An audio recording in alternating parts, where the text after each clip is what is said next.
જો તકલીફો ન હોય તો જ નવાય। આજે આખો મામલો સામે આવ્યો છે, તેમાં ક્યાંક પાણીની સમસ્યા તો ક્યાંક રસ્તાની સમસ્યાથી લોકોને પારાવાર મુશ્કેલીનો સામનો કરવો પડે છે। ત્યારે અહીં પુલ પણ બિસ્માર હોવાને કારણે વાહન ચાલકોને હાલાકીનો સામનો કરવો પડી રહ્યો છે। વાત જાણે એમ છે કે સુરેન્દ્રનગરથી કચ્છને જોડતા નર્મદા નિગમની કેનાલ પર આવેલા બ્રિજ પર ચોથી વખત ગાબડું પડ્યું છે અને આ બિસ્માર પુલ જાણે કોઈ અકસ્માતને આમંત્રણ આપતું હોય તેવું લાગી રહ્યું છે। પુલ પર મસમોટું ગાબડું પડ્યું હોવા છતાં મોટા વાહનો અવરજવર કરતા હોવાથી લોકોમાં તંત્ર સામે ભારે રોષ જોવા મળી રહ્યો છે।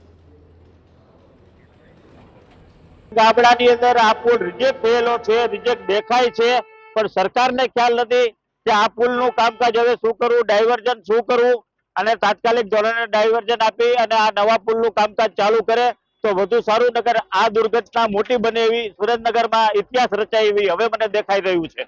સુરેન્દ્રનગર અને કચ્છને જોડતો આ મુખ્ય હાઈવે છે અને આ હાઈવે ઉપર નર્મદાની કેનાલ ઉપર આ પુલ આવેલો છે, પણ પુલની અંદર વારંવાર ગાબડા પડે છે, પરંતુ સરકારી તંત્રને આની કોઈ પડી નથી। હાલમાં પણ 10 ફૂટનું ગાબડું પડ્યું છે, ત્યારે તેને થીગડા મારી અને સંતોષ માનવામાં આવે છે। ત્યારે મીડિયાએ પણ આ બાબતે તંત્રને પૂછ્યું ત્યારે તંત્ર એકાબીજાને ખો આપતા હતા કે આ પુલ નર્મદામાં આવે, નર્મદા કે આ નેશનલ ઓથોરિટીમાં આવે, નેશનલ ઓથોરિટી કે આરએનબીમાં આવે, પરંતુ કોઈ આ પુલની જવાબદારી લેવા તૈયાર નથી। પરંતુ હવે આ પુલ દુર્ઘટનાની રાહ જોઈ રહ્યો છે અને કોઈના વાલ સોયા કે કોઈના પરિવારજનો આ દુર્ઘટનામાં મરે તો આ જવાબદારી કોની, ત્યાં સુરેન્દ્રનગરની પ્રજા પૂછી રહી છે। સાજિદ બેલીમ, TV9 સુરેન્દ્રનગર।